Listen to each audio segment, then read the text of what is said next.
வணக்கம். இன்னைக்கு சிறிவில் லெட்டர்ஸ் கிச்சனில் கிருந்தி பழம் ஜூஸ் எப்படி போடலான்னு பார்க்கலாம் வாங்க. கிருந்தி பழத்தை ரெண்டாக வெட்டி வச்சுருக்கேன். கரண்டிலே இப்படி எடுத்துடலாம்.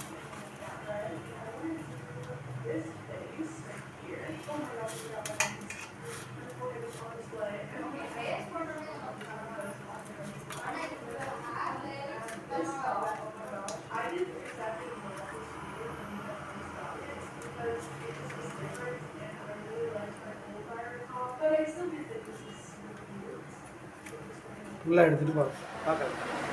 எடுத்தாச்சு. இதுக்கு தேவையானது வந்து ஐஸ் க்யூப்பு, ஜீனி, பால்.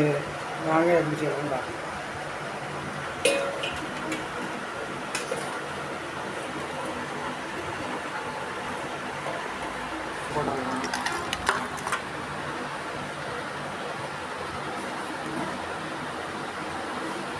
சீனி ஒரு 3 ஸ்பூன். இது தேவைக்கு போட்டுக்காங்க.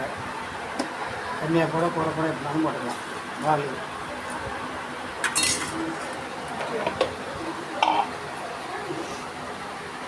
மில்க் மேட் பிடிக்கும்னா அதையும் ஊற்றிக்கலாம்.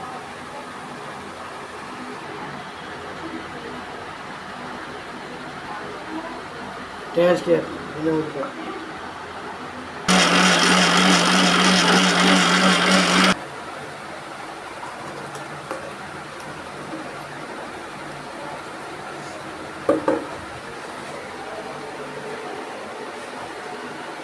முலாம்பழம் ஜூஸ் ரெடி. முலாம்பழம் இல்லைன்னா கிருந்தி பழம் சொல்லலாம். Juice ready. எல்லாரும் சாப்பிட வாங்க. சேனல் பிடிச்சா சப்ஸ்கிரைப் பண்ணி லைக் பண்ணுங்கள். பாய். அடுத்த வீடியோ சந்திப்போம்.